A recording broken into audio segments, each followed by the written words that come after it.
Good morning. I'm Naomi Wenck, Head of Production Attraction at Screen Queensland, and it's my great pleasure to introduce you to our special guest today, Australian Director of Photography, Mark Wareham, ACS. Welcome, Mark. Thanks, Naomi. Mark is currently coming to us from Mansfield, Victoria, where he's doing a sort of a shoot out in that beautiful background we can see there. And I'm coming to you from Screen Queensland's head office at Tenerife, and I can see from the attendance list that there's a lot of people joining us today from all around the country. So I'd like to begin by acknowledging the traditional custodians of the land on wherever you may be watching this from, in my case, the Turrbal and Jagera peoples, and pay my respects to elders past, present and future. I recognise their connection to country and their role in caring and maintaining country over thousands of years. So, Mark, you have over 70 screen credits. So I'll give the audience just a very selective history of your work across both features and episodic.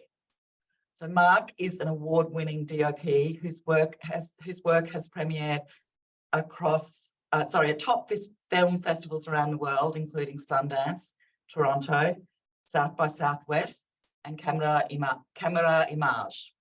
We're very proud to claim Mark as a born and bred Queenslander, and Mark's credits as DP on features are so many that I'm just picking out a select few. The feature Clubland, directed by Sherry Nolan. The second, directed by Queensland's very own Mari Cameron. Jasper Jones, directed by Rachel Perkins. And most recently, The Drover's Wife, written and directed by Leah Purcell. And some of Mark's episodic credits, the forensic drama HARROW, the highly acclaimed miniseries REDFERN NOW, the cowboy noir series Mystery Road, and the eagerly anticipated Netflix series, also shot in Southeast Queensland, Boy Swallows Uniform. Mark's just finished up on BREA season 3, and we look forward to talking to him about that today. But in the first instance, just a bit of housekeeping. You can see Mark's got a busy schedule, so hopefully we'll have time at the end. If you've got any questions, you can put them into the Q&A function in the webinar, and we'll hopefully be able to get to those at the end. But back to you, Mark. Thanks again and welcome. Oh, thanks, Naomi. So before we get into BREA, I thought we'd take a bit of a trip down memory lane and ask you, how did you get involved in filmmaking? Well, that's yeah, when I left school, I was really fortunate at school in our last few years that I had an English teachers were very interested in filmmaking. So we actually got to make some films with Super 8 at school. So I feel very grateful that I was afforded those opportunities. And one of the films that I made, little film in my last year of school that got into Griffith had very early on a film competition. So I went to Griffith Uni for about 6 months, and then I was fortunate enough to get a job working for a production company. So I sort of spent 10 years, and that was in Brisbane. And that was a really early in the stage. They probably hadn't quite built the Gold Coast studios, and it was pretty early days, but it was a production company that had moved up from Sydney and saw opportunities in Queensland. They mainly did corporates and commercials and things. So that was my sort of grounding in that area. And then apart from shooting short films and other things, my first sort of opportunity to shoot anything that was on television was the location work for Paradise Beach, where I was very kindly mentored in by John Stokes, ACS, which was, certainly a baptism of fire. But yeah, so so basically,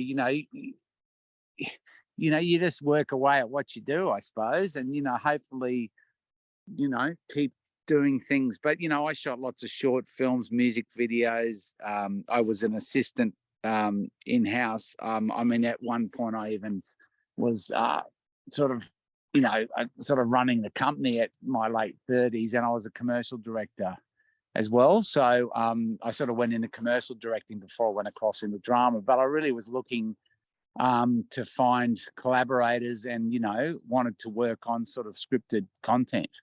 So that's why I took the side. That's why I wanted to get into television, because at the time I was recommended by a producer to get some television work, because they said it was quite a hard transition to make from doing commercials and music videos.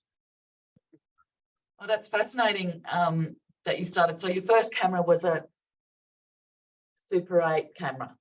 Yeah, and you know, it's right. And I mean, I think the first thing I shot film, you know, like film myself, was probably like a Bolex, and then, you know, an RES, and you know, I was fortunate that we came up in the film era, and also then the company I worked for was very early adopter of the early video stuff as well, which was quite complex and cumbersome, but you know, they also had editing and all that stuff. So, you know, it wasn't just a pure cinematography background. We certainly, you know, got to see all parts of the process, which I think, you know, is a good, I think it's good to have a have a good awareness of what you know everyone's doing in a production, and not just so that, you know, when you are working with people, you can appreciate what they're going through. Mm. And so you mentioned you went to Griffith University. Yeah. But you only stayed for 6 months. Yeah, because I got this job I've deferred. I've been waiting for them to offer me a position back, but it hasn't come up yet. It hasn't come up. But Griffith University then was at Nathan, and it was that the degree wasn't you know, I did humanities, with film humanities, and then you know, the more practical side were actually at Seven Hills, which was what later became Griffiths Film School, I think. It was part of the humanities section. But what was really good about going to uni was they had a fantastic cinema. And I remember us all going to see that film, The Conformist, which was this is sort of 1981.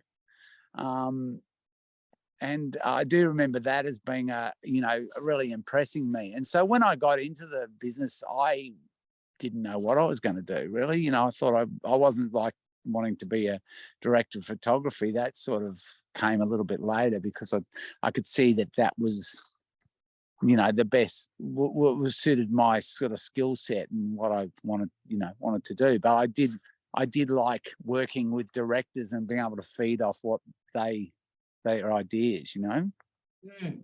Yeah. And just speaking of that sort of relationship with the director, I was really interested to know what you would like. What are the main collaborations that you have on set? Who are the? Well, I mean, obviously it's the director, but you know, depends on what you're doing. I mean, obviously, you know, it's the gaffer, the grip, the first AD, your camera team, you know, the production designer, particularly in prep, you're really feeding off the production designer and the director, you know, and to some extent, you know, depending if it's on a feature film, then it all becomes about the director, really.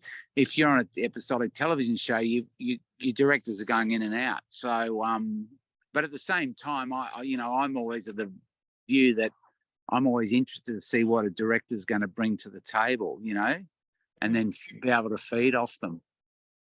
And sorry, I just explained to the audience there might be a bit of drone noise, or there's a helicopter might land in about half an hour behind me. So exciting.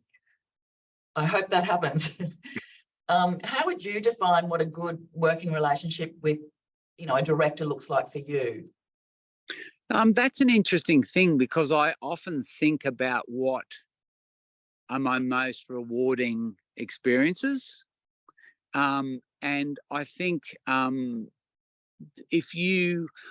really like to find directors, and, you know, when I was talking about that collaboration, that you actually can push each other a little bit as well, but you know, have a similar sort of sensibility of storytelling as well. So, I mean, I find it, you know, it's difficult if you can't value add to a situation. That would probably be something that I would least like.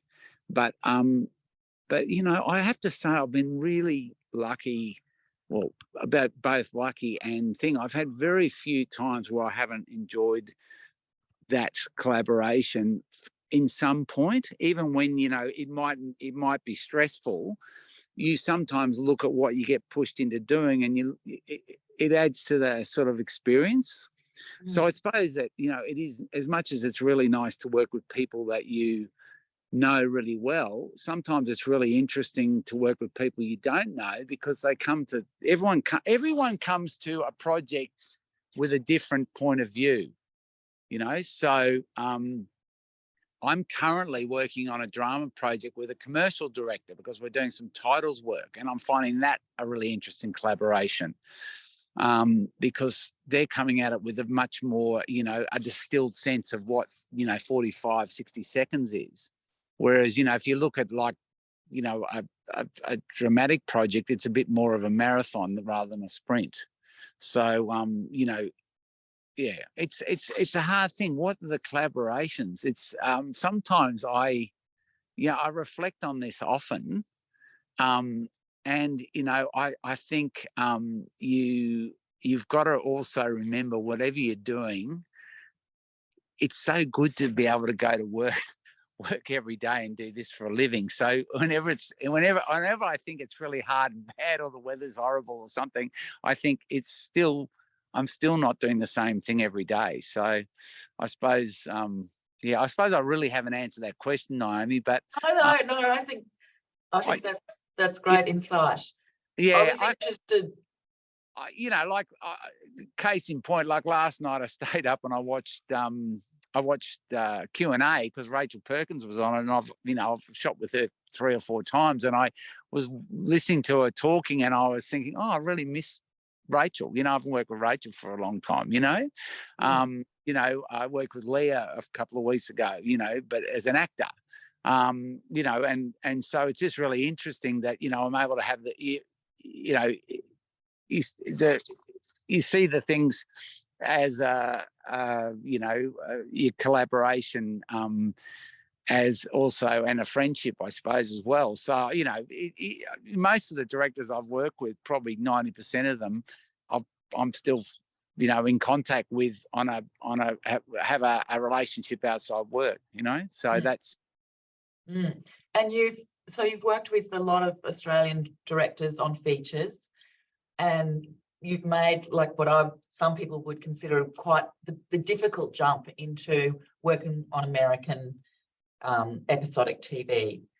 And so I was interested to know what you would sort of say the cultural differences are between, you know, working with Australian directors and American directors, and how determined that is by, you know, the formal structures in place, such as the Directors Guild of America.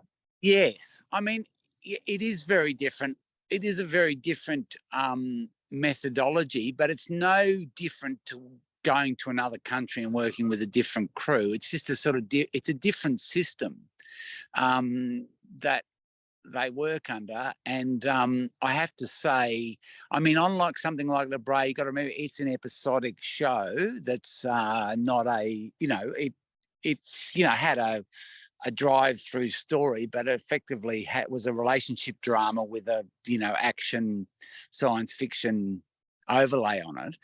And we were very fortunate because the first season we had, basically I worked with 2 directors the whole first 10 episodes. One was the producing director, Adam Davidson, who'd actually won an Oscar for his short film The Lunch Date, which I now I didn't realize is such a well-known film to film buffs. And I took him to dinner with a couple of Queensland directors, and he started talking about his first film, and they guessed, oh, is that The Lunch Date? So but he'd done a lot of television, so he was our producing director. And then I had Tor Friedenthal, who was an ex-animator.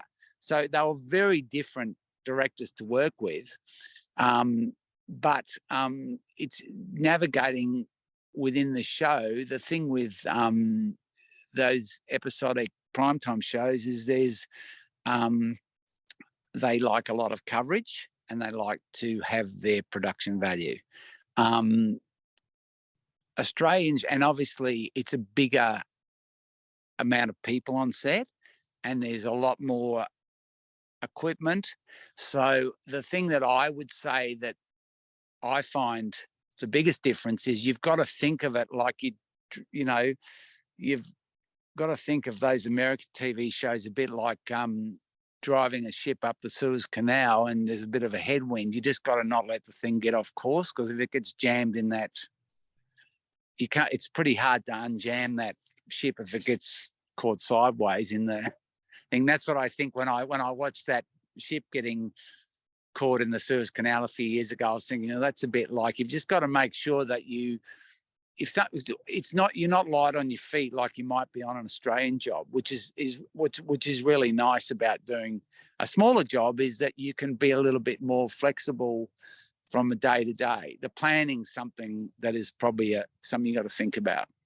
So there's that part, and also but other than that, which is quite a big difference, just making sure that you planning everything, building yourself enough room to be able to be flexible. You just got to make sure you're on the same wavelength as the director, what they want.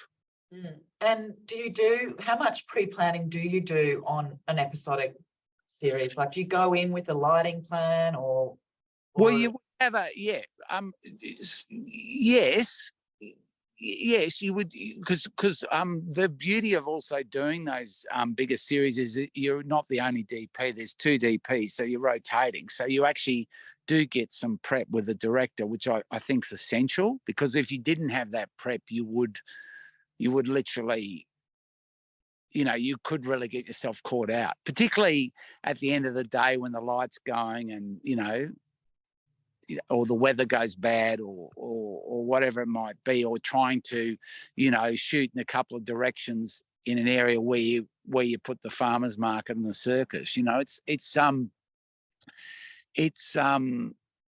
But without having that prep, and in saying that, you're always going with a plan, but you've always got to be prepared to modify it, because all sorts of filmmaking, and people are probably going to hate me saying this, but there's some level of compromise. There always ends up being a compromise in some form. Whether it be the amount of shots you're going to get, or the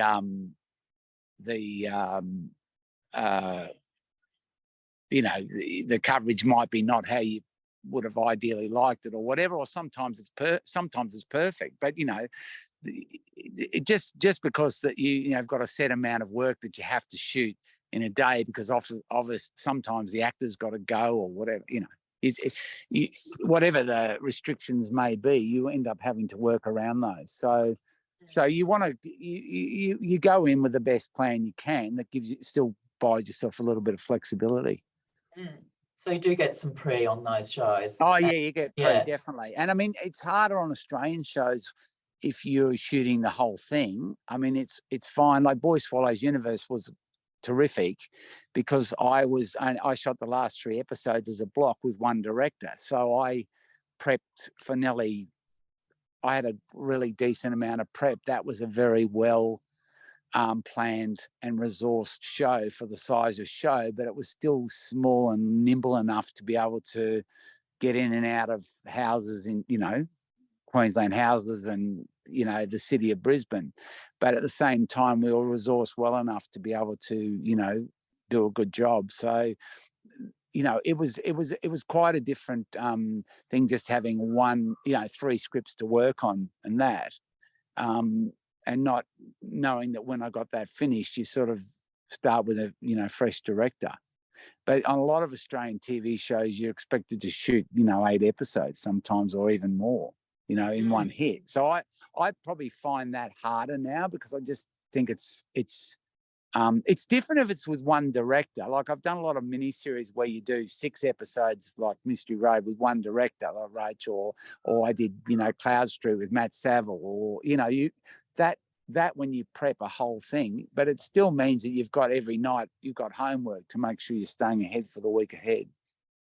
But yeah. And how do you make sure with so many different, I mean, how many directors were there on La Brea season 3? Oh, season 3, there was only 4 directors, but I only worked with 2. And in season 3, the other DP said I got the long straw, not the short straw, because I got a director both directors I'd worked with them the previous season, and I liked both of them, and we got on really well, and they liked me, and they trusted me. I suppose that's the other thing. You know, when you talk about what is the thing in a relationship, you know what it is? It's trust. When you make a suggestion, or you come up with an idea, or you work out a way to do something, if the director doesn't trust you, that can be difficult. And sort of a bad, not very collaborative process. Yeah, that's bad collaborative, experience. and or they're untrusting, or it doesn't sit within their thing. It's fine. You know, if they articulate that before the time, that's okay. And you get to the point where you've got, but I'd say in pre-production, the most important thing is get to that point where you can trust what's going to happen, and trust you've got the equipment there, you're in the right situation at the right time, you know? And when there's multiple, or there's say 2 DOPs on the one show, yes, who sort of sets the light, you know, the style, composition and framing and lighting style? Is it?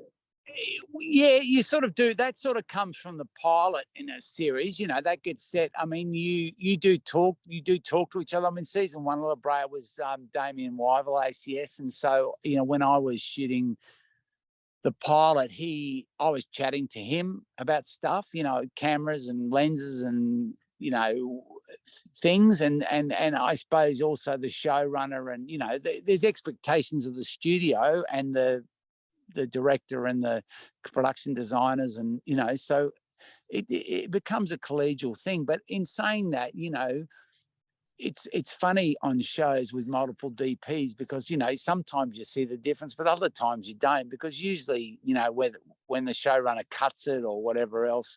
I mean, previous to La Brea, I'd done Preacher, which was with an American DP. Amazing. So I'd seen what he'd done, and the same as on Boy Swallows Universe, Shelley Farthing, Door ACS, had done a brilliant job of shooting the first 5 episodes. So, I mean, I looked at that and thought, you know, I might cover it a little bit differently, but the lighting style, I really liked it, you know. So I quite enjoyed coming in second on that one because, you know, it was really fun to see what someone else had done. And then to look at how you interpreted that, how you interpreted the blocking in that. But yeah, you know, the style of a show sort of comes out of that initial confrontation with production design, location choice. Producers, of course, are in there always, you know, when you're in conversations with that, and that, I think, and you know, I suppose on a show like La Brea, I mean, it was interesting changing states from season 2 to season 3. It'll be interesting to see if the audience notices much difference. Yes, well, Screen Queensland are really proud to host season 3, and we felt a little bit excited to win it away from Victoria, where season 1 and 2 were shot. Yeah, I think I was really happy it came to Queensland from a personal standpoint, and I think I was also able to help them, you know, show them that, you know, there were crews and stuff up here that were, you know, certainly very capable. I know the line producer was, you know, really enjoyed all the Australian crews, but I know he found the transition to Queensland very seamless. Yes, we've got great crews up here and beautiful weather, and I visited the set of La Brea one day, and you're a bit busy, Mark, so I didn't have time to come and say hello, but I was absolutely amazed. I hadn't been on a set of a project of that scale, and I went and looked. There were 4 cameras, so yeah, I thought you could just, for the viewers, tell us a little bit about the scale of, you know, maybe something, compare the Drover's Wife with La Brea with Boy Swallows Universe in terms of scale. Yeah, well, I mean, Boy Swallows Universe, weirdly, in the last 2 episodes has quite a big, has a big scaled set piece with like 350 extras. So no spoiler there. But the thing with La Brea is, you know, there's a large core cast, right? So even though it's primarily, you see that, sorry about that noise, there's a drone just out there shooting cars going past. I'm just watching what they're doing. So it's just, I've got to tell you, the weather here today is like being in Queensland. It's idyllic. It's like 15 degrees. Beautiful, yeah. Oh, it's beautiful. But yeah. So just the thing is, the extras, the costume, you know, they're all, not all of them American actors, but you know, a lot of the scenes on La Brea could have 8 or 9 people interacting in one scene. So they like to, you know, have a lot of coverage. And so one of the ways they do that is to sometimes have up to 4 cameras, and, you know, they will, you know, you typically have like a 45-foot Scorpio crane, or, you know, some sort of telescopic crane in there. You'd have Steadicam, you might have whatever else, and they like to have the camera moving. So it is a bit of a, it is a sort of like, that's what I was saying. It is sort of like a big, it's a much bigger thing. Whereas on Boy Swallows Universe, apart from the set pieces where we're outside and, you know, in cafes or, you know, schools or workplaces or some things like that, it was primarily in houses and, you know, backyards. And, you know, usually it might be. How many cameras on Boy Swallows Universe with 2 cameras, but we often shoot with 1 camera. You know what I mean? So we'd shoot scenes with 1 camera because just the way we, you know, you know, it wasn't, we just find the best way to cover the scene, you know, that told the story, but also worked with you know, what was required in that scene. Whereas, you know, La Brea was minimum season 1 and 2. We sort of had 3 cameras all the time. This season 3, we went down to we always carried 4 camera bodies, but we would have, you know, typically an A and B camera, and the B camera would be on a Steadicam, pretty much, and the A camera would pretty much be on a telescopic crane or some sort of remote head. And then on top of that, we'd always, you know, have a couple of drone days or whatever else as well. And that was sort of just the pattern, because also too, La Brea's premise is that it's set in 10,000 BC. And so they would want to, you know, pick a location that was pretty picturesque, and they want to see the location, set it up, and then it was about the relationship between the people. So it necessitated, the way it was written, a lot of coverage. And I'd love to talk a bit about the process of like grading and how that's changed, and how, I mean, I know you will have shot a lot of things old school on film, and the process of being involved in the post-production and sitting in the grading room. But now that we're in this digital age, how has that changed for you, and what's your involvement? I mean, it's really exciting on one level, you know, because, you know, there is so much control over the image afterwards, you know, that you have. But at the same time, it's the other exciting part about it is I'm sort of almost feeling with this HDR work that you're starting getting close to film sort of color and rendering on the way, I don't know, do you understand what I'm talking about? The HDR is the high dynamic range that Netflix and a lot of the streamers are using now, and it's Dolby Vision, I think it's the correct word for it. But it's because the TVs, traditionally television was limited because the televisions of past were cathode ray tube televisions of the, you know, prior to these flat screen TVs that we've got now.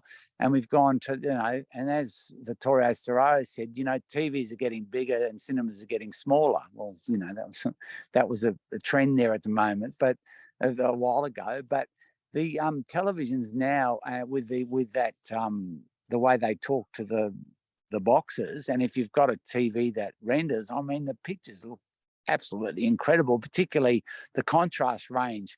So, I almost feel now that when you're shooting stuff for TV, you can almost shoot it like you'll be shooting for a cinema. And the grading, what's good about the grading is, I suppose, there's things you can tidy up in the grade that, speed of shooting, or, weather conditions changing, it's able to help that. Whereas, past years you might have had to blow a day out because the weather was not right, or you lost light at the end of the day or something. But because you can dig into it so much on the grading, it's helping you to sort of smooth out the rough edges, which is good. But at the same time, it's weird. There's sort of a zen of what's going on because we've gone to this high dynamic range. I'm almost feeling like it's gone back to sort of simpler grading, where it's not, but it sort of feels simpler. It feels more like the old film grading, where you was sort of the RGB, and then you'd wait to get the print back and look at the print and comment on, lightness and darkness of scenes. So do you do much on set grading? I mean, no. I've stopped that. No, I've gone back to shooting more like a shot film. I just shoot more, and that's what I really, actually, the way Boy Swallows Universe was set up, and I actually took that across to BREA season 3, was prior to that, I used to have, on BREA we had a digital image technician. But because we were shooting so quickly, we were shooting 5 pages a day, and with multiple cameras, we could not always adjust every camera perfectly. So on Boy Swallows Universe, we went to having with our dailies, we had a dailies colorist who was actually just offset. So it was just behind us, so I could talk to them. And on La Brea, they were literally in a van, and they would come on set with an iPad and show us what we'd shot a few hours earlier, and just be able to make trims as we were going. So, because also too, the speed of post-production, the old days of people seeing things and saying, we'll grade that like this later, to present it, no one's got time. So they really want to see it in the best form possible. So that has, because the grading has changed, I think that the handling of it needs to change too. So you need to almost have graded dailies. That's what I feel anyway.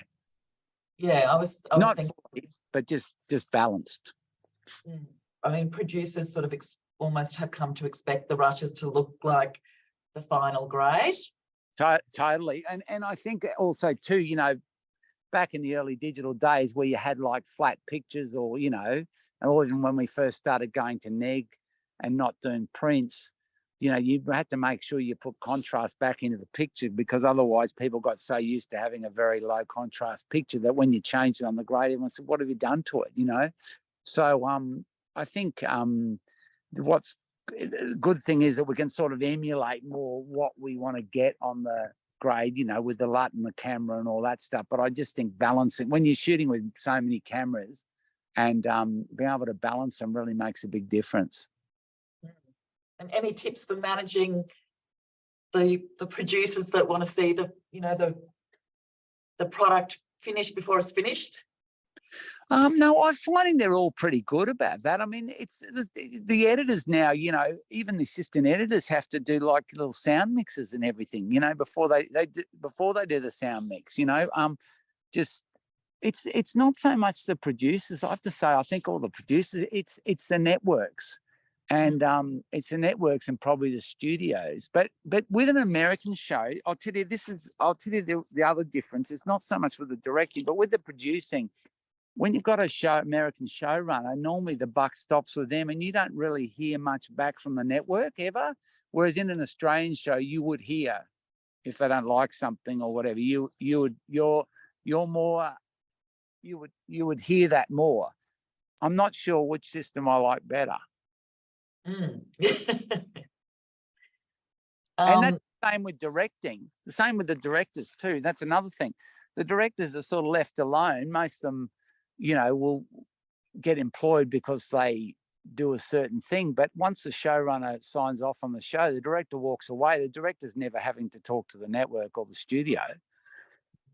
So the showrunner takes the show over on American television and, you know, cuts it the way they want. And Australian television is a bit similar, but the directors have to go through a pretense of sitting there longer and presenting their cut and then getting it taken away from them. I think really in a way that I think the American system for the directors and the way DGA directors are treated is better than how Australian directors are treated. But that's my personal view. I'm not saying that's gospel, but I find that in a weird way, the American directors are given more autonomy on the set. They're left alone on set.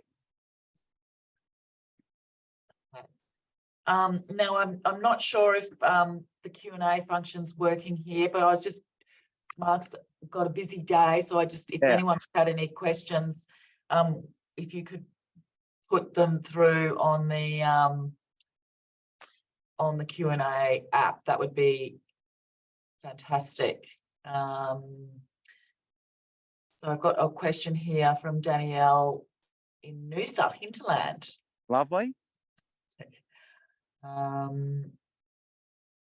She's talking about developing trust and respect, shooting with First Nation elders, and do you have any advice on that? Totally. The thing, and look, you know, and I am very, very fortunate and grateful that I have had the opportunities that I've had. Particularly, I have to, you know, my first, you know, I've known Leah Purcell for probably 25 years through her partner, Bain Stewart. Actually shared a house with my brother many years ago before Leah was even an actor. She ended up on MTV. She was a singer. And, but over the years, I've obviously shot short films for her. But for me, you know, being able to do a show like REDFERN Now and then CLEVERMAN and then Mystery Road, what I would say is that whenever you go into country, firstly, you should always talk to the traditional owners, and you should always be invited, and you should always be respectful, because, you know, they will. They're the traditional, as our Welcome to Country always says, they are the traditional custodians of the country, but they also, you know, have the knowledge of the country. So, you know, it will affect. I could give you a lot of examples, Danielle, but, you know, after, you know, that engagement, I always feel confident that I'm going to be safe. If I didn't have that engagement, and I know this sounds really weird, I think, and what I say is safe, and it will be a good shoot. I just think it's like you're trespassing.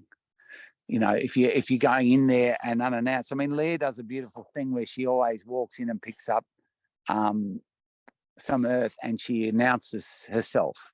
If she goes somewhere she feels is like quite sacred, and I think it's a really nice thing. She just announces, hello, you know, introduces herself, says, I'm here and I've come and I've come in peace, and we'd like to, you know, photograph this, and, you know, and I think it's really lovely.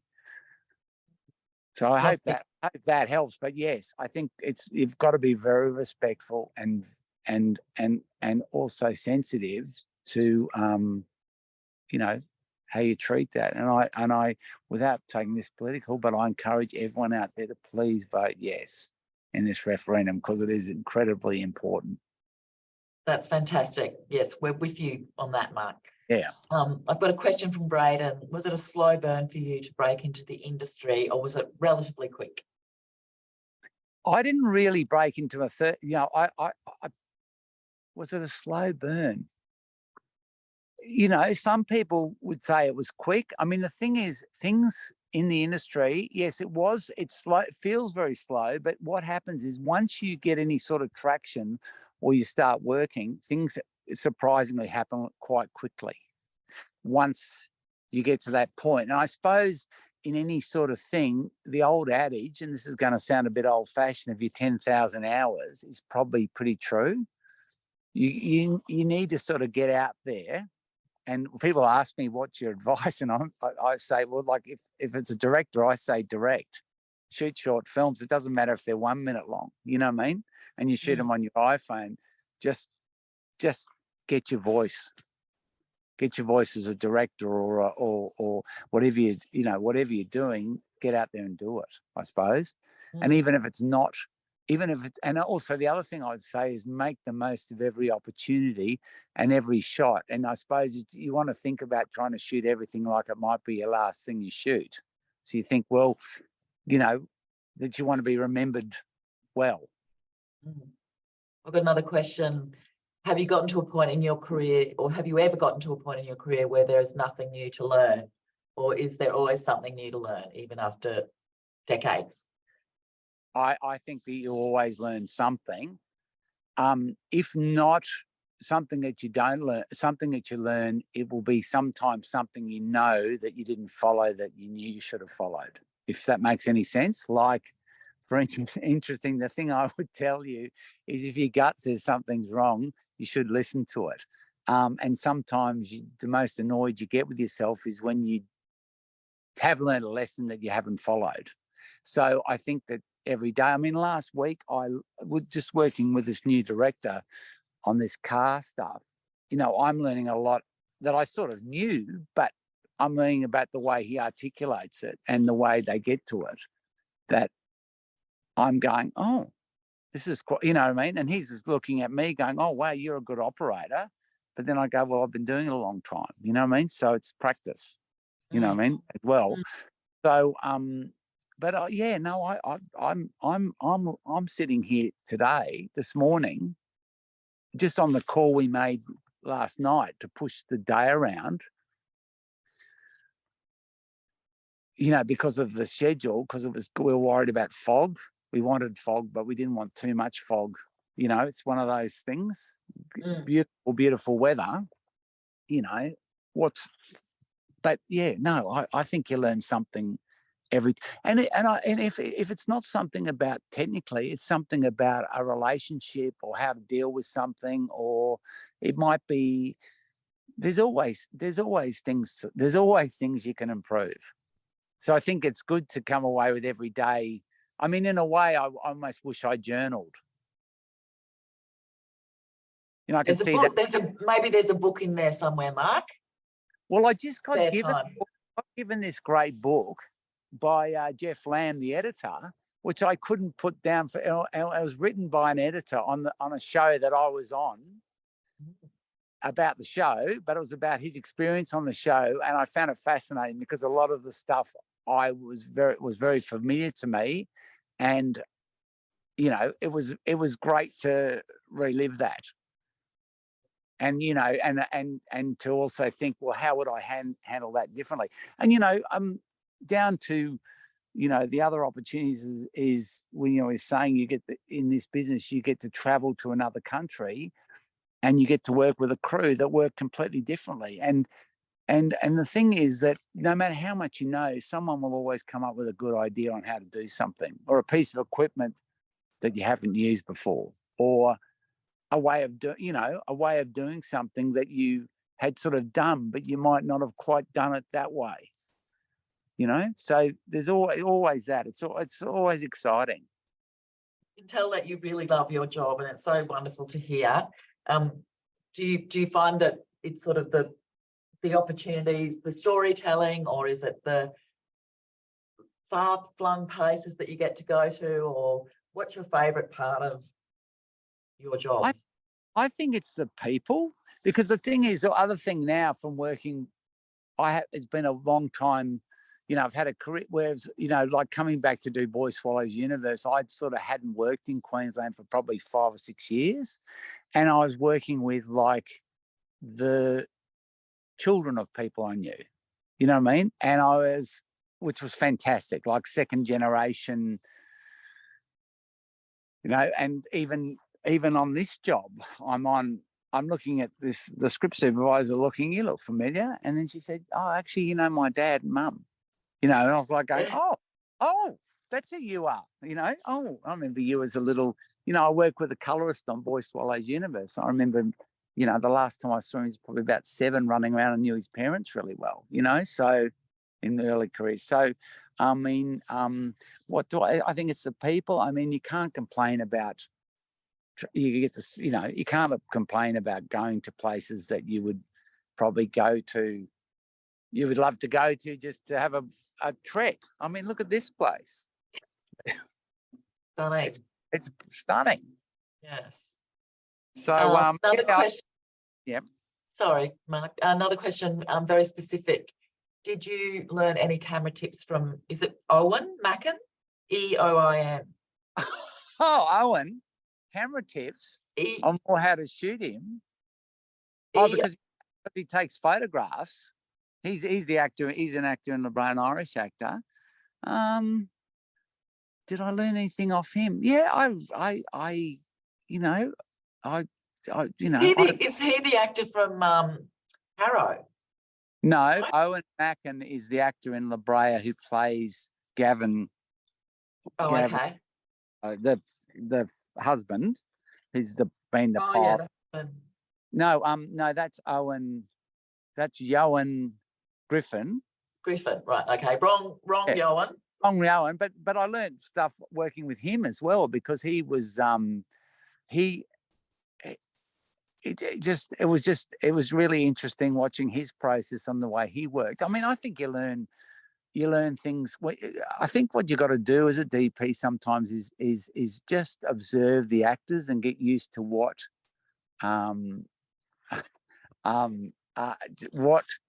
how people, how they are, and sort of study them for a bit, and you also get used to their natural rhythm, particularly when you're operating, when they're going to get up, or when they're going to move, or what they're going to do. I know. I see people now texting me who are watching this. Oh, okay. So we're probably going to have to wrap it up. I'll just go to 2 more questions. Do you think mentorship opportunities exist for young DPs? Yes.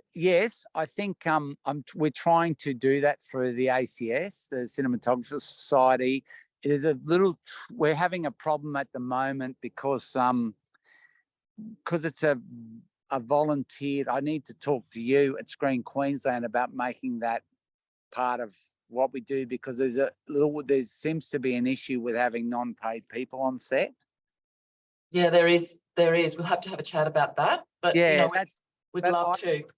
Yeah, and I have mentored a fair few DPs along the way, and I still mentor some that I mentored years ago, and I think it's really important. Not so much about the cinematography. The thing that I learned the most off John Stokes when I went on set with him was how to react to the block through, and how the pattern of the work happened.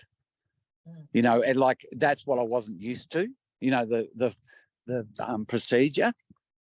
I'm hearing there's people starting to come now, so we might have to wrap and leave you. Yes. Yeah. Well, we will have a chat about that, Mark. I know that on BREA there were 6 paid attachment opportunities, and so we have had some fantastic feedback from those people. Yeah, but it might be some good opportunities to have like shadow DPs, where they could shadow like a DP for a couple of weeks or a week or something, because some of the greatest lessons I learned, I was very fortunate to Sharon Miller asked me to assist Darius Conji on the ruins for the prep, and that was just fascinating to be able to do that. So when I was able to go out on set with Claudio Miranda on Spiderhead, I came out to do some additional operating, but it was just great to be able to see what he was doing, you know what I mean? And even for me, and that was a couple of years ago, I was able to chat to Claudio about, design of the Venice camera and stuff.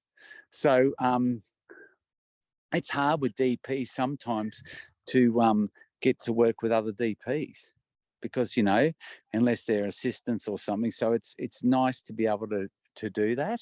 Yeah, it's sort of, and we need to grow the talent base. I mean, we've got wonderful crew here, and we've got always looking to grow because there's a great demand to come down here or up here. Well, thank you so much for your generosity today. Thank you. I feel very lucky we've been able to talk to you and take you away from your work. And have a wonderful day. Thanks so much, everyone, for joining us. And Thank you. yeah, thanks again. Thanks, Naomi. Bye. Bye.